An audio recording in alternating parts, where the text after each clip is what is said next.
राधे राधे महाराज जी। गुरुदेव, कुछ माह पहले मेरे एक सहपाठी से मित्रता हो गई थी और मैं उस व्यक्ति में आसक्त हो गई और एक दूसरे से जीवन साथी जैसे संबंध भी कोशिश हुए महाराज जी। हालांकि वो ज्यादा दिन तक टिके नहीं ना ही रहे, पर कुछ परिस्थितियां आई और सब खत्म हो गया, परंतु मेरी उसमें आसक्ति इतनी ज्यादा हो गई कि मैं उसे भूल नहीं पा रही महाराज जी। वो व्यक्ति दिख जाता है अब वासनाओं के खेल खेलोगे, मन मलिन होगा तो भूल क्या पाओगे। अरे धिक्कार है ऐसे जीवन को कि जो मनुष्य जीवन मिलने पर भगवान के लिए बात नहीं आई कि मैं भगवान को भूल नहीं पाती हूँ। ये जीवन का तो लाभ होना चाहिए। इन नाशवान शरीरों में आसक्ति करके, इंद्रियजन्य सुखों में भोग सुख का अनुभव करके मैं उनको भूल नहीं पाती, तो धिक्कार तुम्हारी बुद्धि को। अपने जीवन को पतित करके, भ्रष्ट करके बुद्धि को मनुष्य में आसक्त कर लिया। यही तो नरक जाने का रास्ता है, और कौन सा रास्ता है। जीवन साथी चुनना है तो एक बार चुन लिया और आजीवन उसका निर्वाह किया तो जीवन साथी है। तो व्यभिचार प्रवृत्ति हुई आज, इससे कल, उससे परसों, उससे नरसों, उससे, जिसे आजकल लोग कह रहे हैं ब्रेकअप, बॉयफ्रेंड गर्लफ्रेंड, ब्रेकअप, फिर बॉयफ्रेंड, फिर ब्रेकअप, फिर तीसरा बॉयफ्रेंड। ये क्या है? क्या आज शासन नहीं है ना? न माता पिता का शासन है, न समाज का शासन है, न शास्त्र का शासन, न भगवान का शासन। कोई स्वीकार नहीं है ना, इसलिए मनमानी आचरण होते हैं। मनमानी आचरण करने का अधिकार किसने दिया तुमको? या एक बार पाणी ग्रहण किया तो आजीवन निर्वाह किया? अपने पर शासन नहीं, अपने धर्म को नहीं जानती हो, शरीर का बार बार अपवित्र होना, ये क्या है?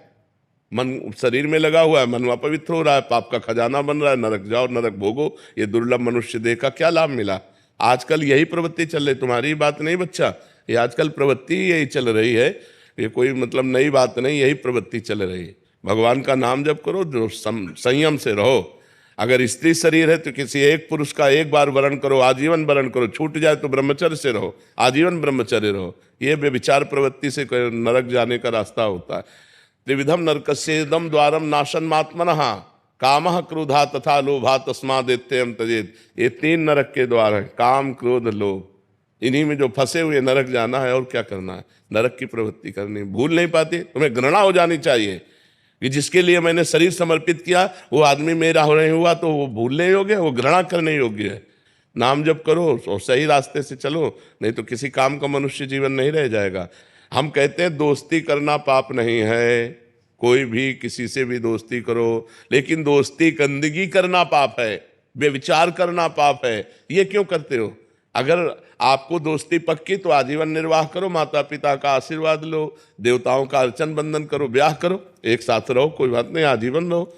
ये क्या है? इससे बेविचार, उससे बेविचार, उससे बेविचार, तो किसी का शासन नहीं होता, इसलिए मनमानी आचरण होते।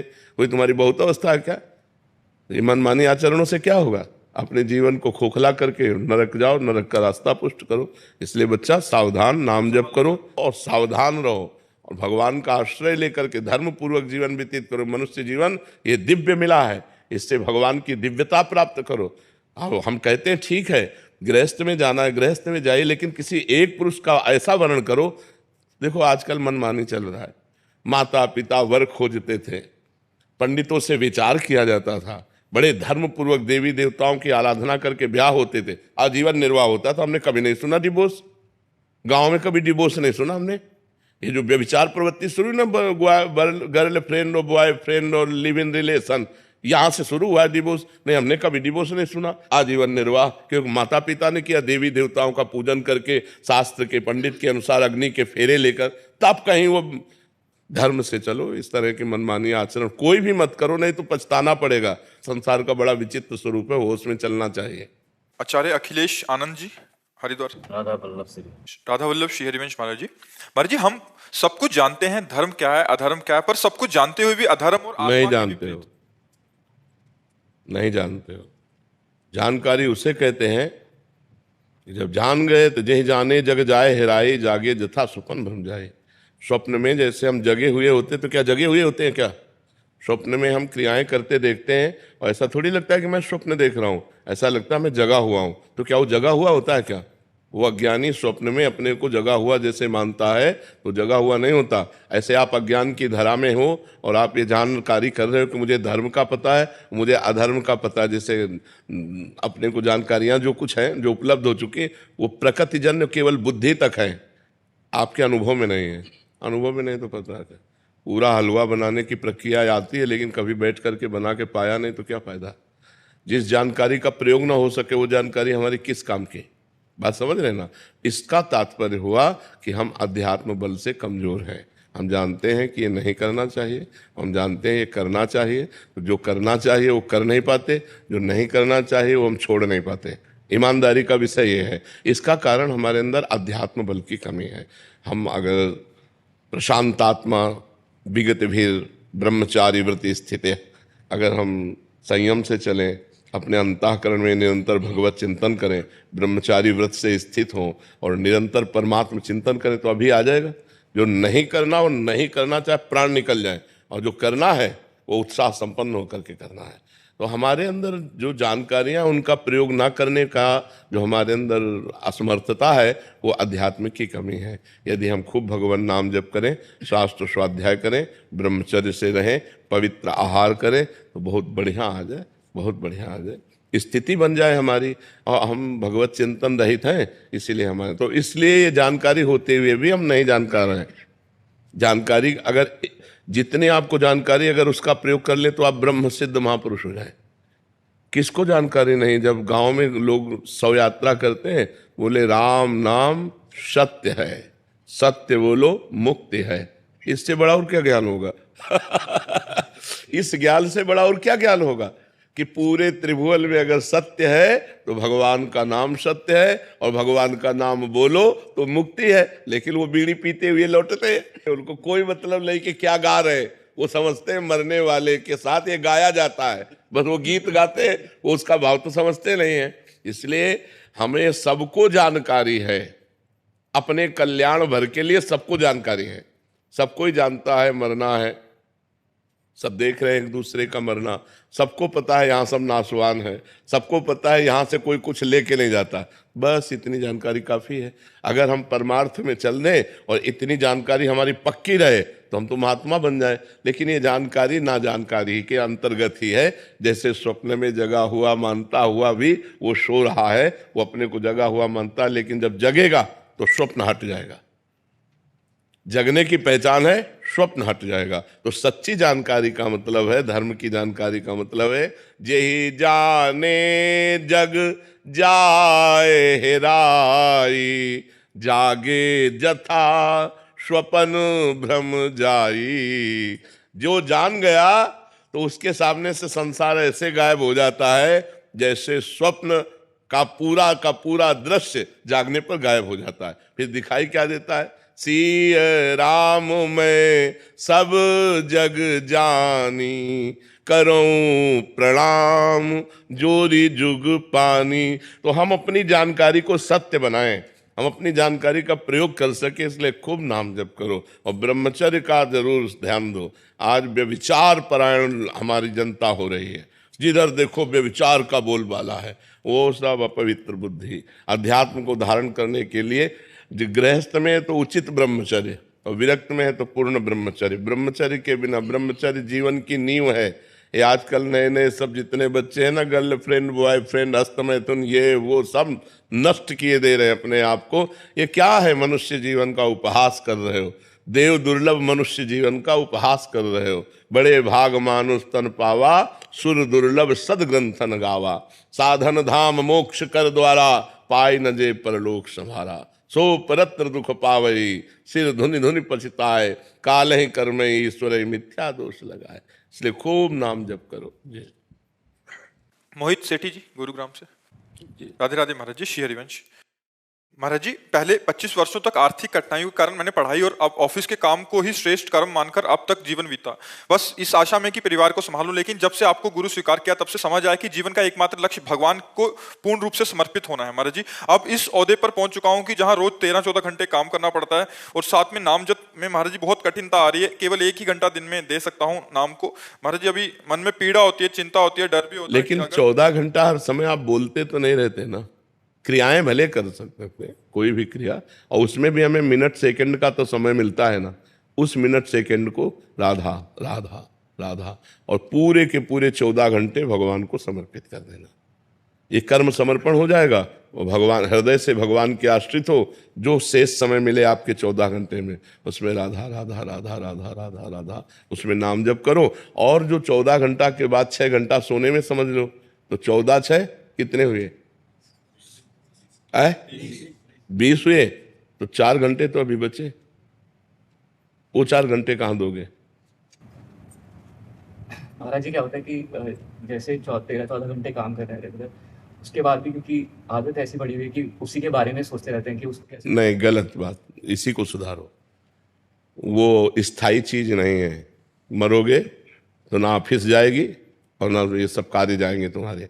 एक कर्तव्य पूजा है, हम 14 घंटे समय उसको दें। हम नहीं कहते कि आप 14 घंटे समय मत दो, 14 घंटा समय दिया, इसके बाद कार्य प्रणाली की स्टाफ। अब हम दूसरा अपने जीवन को पारलौकिक उन्नति के लिए अब हम थोड़ा सत्संग सुनते हैं, थोड़ा शास्त्र स्वाध्याय करते हैं। 1 घंटा ले लो उसका मार्जन करने का, हमारे द्वारा उसमें से क्या गलती हुई, क्या उन्नति के लिए हमें करना चाहिए, उस पर विचार कर लो। तो 3 घंटे फिर भी बचते हैं, तो 3 घंटे भजन करो, शास्त्र स्वाध्याय, ठाकुर सेवा, नाम जप। 3 घंटे भागवतिक करो, 14 घंटे संसारिक करो, 1 घंटे दोनों कार्यों के चिंतन का करो, 6 घंटे सो जाओ। पूरा विभाग हो गया 24 घंटे का। ईमानदारी से यदि करो तो भजन के लिए सबको टाइम है, और बेईमानी करो तो किसी को टाइम नहीं है। बोले हम तो गृहस्थ हैं, बस एक शब्द में मारा कि पूरा का पूरा जीवन बर्बाद कर दिया। अरे गृहस्थ हो तो क्या हर समय तुम काम में लगे रहते हो? 12 घंटे 14 घंटे काम करने के बाद 6 घंटे सोने के बाद 4 घंटे बचे, हम 2 घंटे छोड़ देते हैं। 1 घंटा भोजन, 1 घंटा मनोरंजन, तो 2 घंटे भजन करो। 120 मिनट अगर भजन करोगे तो तुम्हें आनंद की प्राप्ति होने लगेगी। ये बेईमानी ना की जाए, मनोरंजन में, संसार के इस कार्यों में ही केवल जीवन नष्ट कर देने से जीवन का लाभ नहीं। जीवन का लाभ उस दिन की याद करो जिस दिन तुम मरोगे। हम तो अध्यात्म हमारा उस दिन के लिए तुम्हें बलवान बनाता है जिस दिन तुम्हारी मृत्यु आएगी। न तुम्हारी पत्नी साथ होगी, न तुम्हारा मित्र साथ होगा, न तुम्हारी ऑफिस साथ होगी, न बैंक बैलेंस होगा, न घर होगा, न कोई सामग्री होगी। क्या पूरा जीवन बर्बाद कर दिया। अब जाने के समय तुम्हारे पास क्या है? इस लोक से क्या लेके जाओगे? इस लोक से ले जाने के लिए भगवान नाम, राधा राधा राधा। जो नाम जप किया, जो परोपकार किया, जो धर्म किया, जो तीर्थाटन किया, ये तुम्हारे साथ जाएगा। तो मनुष्य जीवन में एक पक्ष उधर भी रखो, तो एक पक्ष आगे के संभालने के लिए भी रखो, परलोक संभालने का भी रखो। तो इसलिए 2 घंटे तो भजन करो ही। और 1 से 1.5 घंटा तो हो जाता है रोज का। जी हाँ, बिल्कुल ठीक है। और बीच बीच में नाम जप करते रहो, और शेष जो भी समय आपका वो भगवान को अर्पित करते रहो। ये कर्म समर्पण और भगवत स्मरण के प्रभाव से निश्चित भगवान की कृपा प्राप्त होती है। प्रकाश जी, तमिलनाडु से। महाराज जी राधे राधे। महाराज जी, भगवत गीता में 3 मुख्य योग का वर्णन किया है, कर्म योग, भक्ति योग और ज्ञान योग। महाराज जी, इनमें से कौन सा योग जीवन में सर्वश्रेष्ठ है? सब अपनी जगह श्रेष्ठ हैं। अपनी बुद्धि को देखना चाहिए कि मैं किस योग का अधिकारी हूँ। यदि खूब कर्मठता है, कर्म प्रवीणता है, कर्म में रति है, तो निष्काम भाव से कर्म योग के अधिकार का वो प्राणी है, मनुष्य है। जो भगवान की चर्चा सुनते ही हृदय आसक्त हो रहा है, दैन्यता है, भगवान का नाम प्रिय लगता है, लगता मेरे से तो कुछ हो नहीं सकता, हे भगवान शरणागत प्रतिपाल। ना विषयों का संपूर्ण त्यागी है, ना उसे संसार का संपूर्ण ज्ञान है, वो अपने को अधम समझकर भगवान की तरफ, वो भक्ति का अधिकारी है। और जो बहुत विवेकशील है, तर्कशील है, और जो वैराग्यवान है, जो चरम सीमा की वस्तु को प्राप्त करने के लिए अपने प्राण तक देने के लिए तैयार, वो ज्ञान मार्ग का अधिकारी है। वैराग्यवान, विवेकशील, तर्कशील, बुद्धि प्रधान ज्ञान मार्ग, भाव प्रधान दैन्य भाव, शरणागति का भाव, अपने में असमर्थता भक्ति भाव, कर्मठ प्रवीणता, कर्म प्रवीणता, कर्मठता, ये कर्मयोग।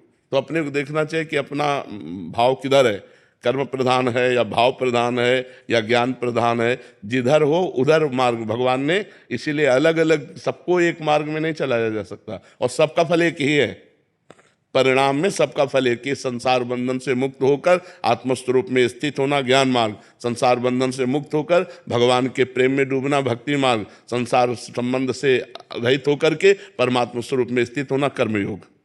वही परमात्मा है, वही भगवान है, वही ब्रह्म है।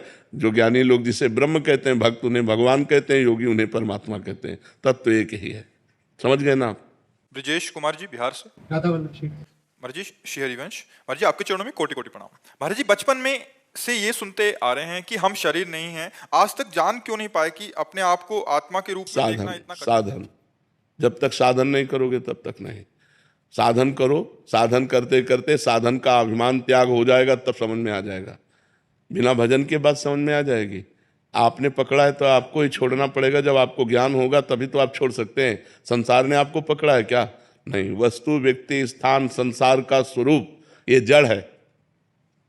आप चैतन्य अविनाशी सच्चिदानंद भगवान के अंश हैं, तो जड़ चैतन्य की गांठ कभी पड़ी नहीं सकती।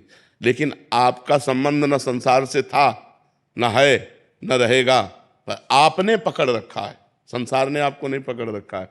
तो आपको जब तक ज्ञान नहीं होगा तब तक आप संसार का राग नहीं त्यागेंगे। हम पकड़े तो हम ही को छोड़ना पड़ेगा। जबरदस्ती कोई कितना भी करे थोड़ी छूट जाएगा। बंदे कीर मरकट की नाई, तो हम ही ने पकड़ा है। अब ये हमको ज्ञान हो आंतरिक, बाह्य ज्ञान से ये नहीं होता, ये बाह्य ज्ञान से नहीं छूटने वाला कि हम आत्मा हैं, हम शरीर नहीं है, ऐसा कहते हुए भी भोगों में जाओगे जब तक भजन नहीं होगा। बारी मथे घृत हो ये बरु सिकता ते बरु तेल, और बिनु हरि भजन न भवतरी, या सिद्धांत। डट के भजन करो, अभी ज्ञान प्रकट हो जाएगा। पवित्र आचरण करो, पवित्र भोजन, शास्त्र स्वाध्याय, संयम से रहो, और फिर अपने आप सतमार्ग में बढ़ेगी बुद्धि। और जैसे जैसे बुद्धि बढ़ेगी तो आपको दिखने लगेगा कि ये संसार मेरा नहीं। अच्छा, किसका हुआ है संसार? पूरा जीवन पढ़ लिख करके बड़े पदाधिकारी बने, करोड़ों अरबों रुपए कमाए, मकान बनाया, लड़का बच्चा परिवार, मर गए, एक चवन्नी पास नहीं, कुछ साथ नहीं जाएगा, तो पूरा जीवन बेकार हो गया ना। अब अगले जब योनि में जाओगे तो इनकी याद रहेगी क्या? जैसे पिछले योनि में हमारा पूरा परिवार सब कुछ था, अब याद है क्या? नया फिर दुकान मकान, फिर ये कब तक चलता रहेगा? अनंत जन्म हो गए यही करते हुए। ये ज्ञान होता है जब भजन करता है जी, तब अरे ये मेरे नहीं है, मैं तो भगवान का हूं, मैं परमात्मा स्वरूप हूं। ये बिना भजन के थोड़ी ज्ञान आ जाएगा। पूरा जीवन बर्बाद कर रहे हैं लोग, खूब पूरा जीवन पढ़ाई में लगा दिया, खूब कमाई में लगा दिया, बुढ़ापा आ गया, भोग भोग करके इंद्रियां शिथिल हो गई, मर गए, हाथ कुछ नहीं लगा। जब यहां से गए तो वही पाप की गठरी और पुण्य जो हाथ लगा, कुछ नहीं रहा। भजन तो किया नहीं। अगर भजन किया तो वही साथ जाएगा, अन्यथा यहाँ से कुछ। और सब जानते हैं, और जान करके सब अनजान बने हुए, सब उनको लगता है वो मरा मैं थोड़ी मरूंगा, उनको लगता है उसका छूटा मेरा थोड़ी छूटेगा, मेरा तो सब मेरे साथ जाएगा। ये जीव का अज्ञान भगवान से विमुख करके दुर्गति कराता रहता है।